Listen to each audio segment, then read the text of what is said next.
Today I'm going to be moving on to the steering bell cranks. This center tie is held on to each side using a shoulder screw. Next, we're going to insert 4 bushings. These can be made out of plastic, metal, or be bearings. But after the bushings are set in, I'm going to get the front skid plate and a couple of Teflon washers go on first, followed by the steering bell cranks themselves.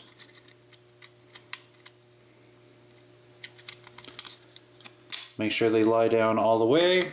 Then I need to get certain screws, and these are the ones that I need to use.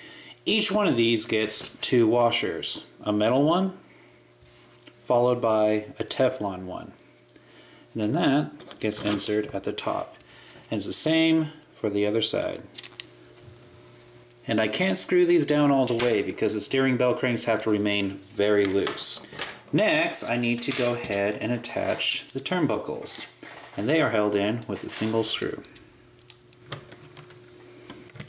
Now that there's a turnbuckle on each side, I need to go ahead and install the bell crank arm, and this ultimately hooks it up to the servo itself.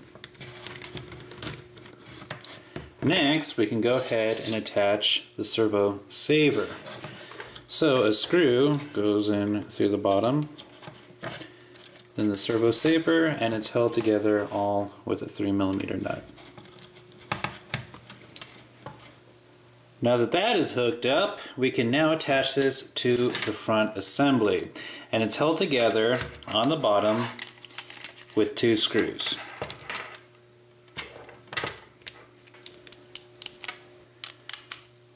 With those 2 screws taken care of, I can now attach the turnbuckles to the steering blocks, and they are held on by a 3mm nut.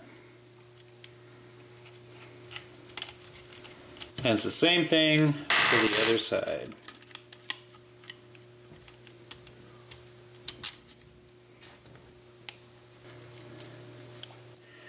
Now I'm going to set that aside and move back on to the chassis. It's time to install the servo. This servo was donated to me by Traxxas 931. Thank you a lot, I really do appreciate it. And this is held into the chassis using 4 screws. Now that that's been installed, I'm going to remove the battery strap.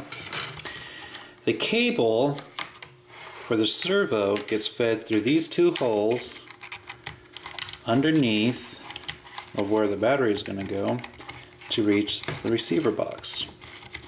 And also, last time I forgot to install this foam that helps keep the battery steady. Now I can reinstall the battery strap, and then I'm going to move back this part of the chassis. Now this is a feature that's only on the VXL models, because this is a cable tie to hold down the cables coming off the motor or coming off the ESC and going to the motor. Now that that's taken care of, there's nothing else I can really do. I can't attach this to the chassis yet because I have to put on the front body mount to the back of the front shock tower.